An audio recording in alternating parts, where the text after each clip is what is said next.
तर संतश्रेष्ठ ज्ञानेश्वर माऊलींची पालखी प्रस्थानाच्या पालखीभूमीवर राज्याच्या कानाकोपऱ्यातून वारकरी इंद्रायणी घाटावर दाखल झालेत। टाळ मृदुंगाच्या गजरात भक्तीचा जल्लोष इंद्रायणी काठी सुरू आहे। यंदा पावसानं दिलासा दिल्यामुळे शेतकऱ्यांनी शेतीची कामं उरकून आता मनोभावी वारीला हजेरी लावली।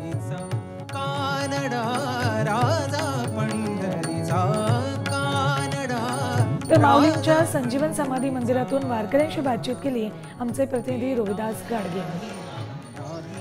पुण्याच्या देहू आणि आळंदी नगरीत वैष्णवांचा मेळा भरलाय।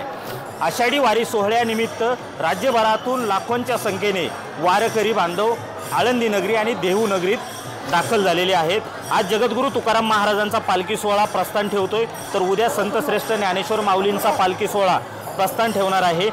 याच निमित्ताने आपण संतश्रेष्ठ ज्ञानेश्वर माऊलींच्या संजीवन समाधी मंदिरात आलो आहोत।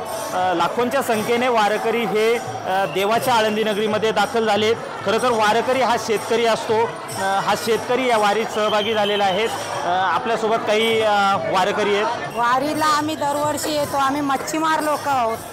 हरणाई बंदरमध्ये आमचं रहिवासी आम्ही तिथले आहोत। आम्ही ते दरवर्षी आळंदीत येतो। आळंदी ते पंढरपूरमध्ये वारी करतो। आम्हाला भरपूर आनंद वाटते आणि ही वेळ आली का आम्हाला येऊसच वाटतो।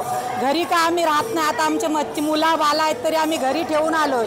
काय संसाराचा विचार नाही, पण माऊलीशी आम्हाला यायलाच लागते। माऊलीजवळ आम्हाला मुलाबालांना आम्हाला आशीर्वाद शांती एवढंच माऊलीजवळ मागणार। डबल पेरणी होऊनी